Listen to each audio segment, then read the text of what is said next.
Em ato falho, Nicolas Ferreira fala demais, deixando claro as intenções da extrema-direita, e é desmascarado pela Júlia do Ailib e demais colegas. Espia. O deputado Nicolas Ferreira, que é do PL de Minas, defendeu a decisão do governo Trump de suspender o visto dos estudantes, inclusive brasileiros.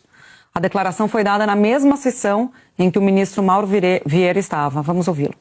Ouvi aqui alguns deputados do PT dizendo a respeito, por exemplo, da suspensão, né, dos vistos de estudante pelos Estados Unidos, de que isso seria uma medida, enfim, praticamente totalitária. Mas, na verdade, o que eles estão fazendo é só uma suspensão para poder analisar a rede social dos estudantes que querem aplicar, né, o visto nos Estados Unidos. Ou seja, o cara aqui na sua rede social, né, um comunistinha de meia tigela, fica falando mal dos Estados Unidos, do Trump, como, por exemplo, o deputado aqui, né, Janones, que quase praticamente que negou o atentado que aconteceu com o Trump, e daqui a pouco está querendo estudar nos Estados Unidos, né? Não, sua rede social vai ser avaliada, talvez você não tenha visto para poder estudar nos Estados Unidos. Bom, gente, agora o negócio ficou complexo, porque a discussão não era sobre liberdade de expressão. Eu não estou mais entendendo. A questão não é que a pessoa pode ser livre para falar mal, falar que quer ditadura, falar que o STF não funciona, e aí, mas se for comunista de meia tigela, não pode. É sobre liberdade de expressão ou não é sobre liberdade de expressão, Marcelo Lins?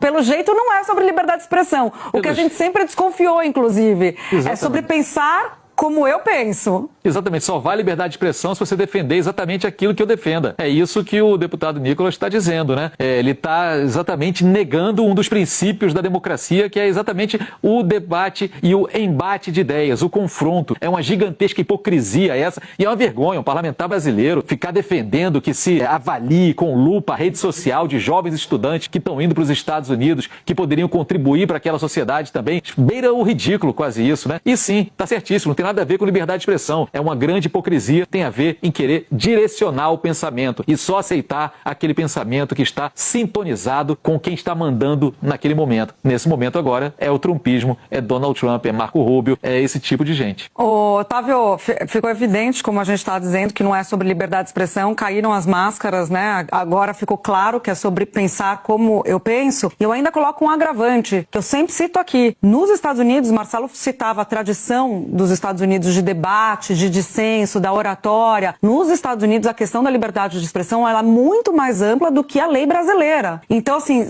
ele está defendendo algo que nos Estados Unidos mesmo é polêmico, porque lá a liberdade de expressão é muito mais ampla do que a nossa. Então, é algo que já é questionável lá. O que está pregando é o marcatismo, né? Aquela período da política americana em que se caçou comunistas, etc, etc. Há uma confusão, acho que um pouco aí, de períodos e épocas que nós estamos. O que está acontecendo ali nos Estados Unidos é um método da extrema-direita, né? Ataca ciência, ataca jornalismo, ataca educação. E o ataque à educação agora é Harvard. Mas aqui no Brasil nós já tivemos uma... Por exemplo, a UNB, a Universidade Nacional de Brasília, está sob ataque, né, de redes sociais, de alunos, de provocações, etc, etc. E isso não é novo, isso começa, a semente disso é aquela escola sem partido. Enfim, isso é um método e a gente está vendo cada país com a sua coloração, quer dizer, lá nos Estados Unidos ganha um tom mais de xenofobia, né? Os estudantes estrangeiros que estão se aproveitando dos infiltrados, né?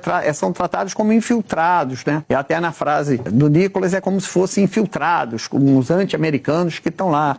Enfim,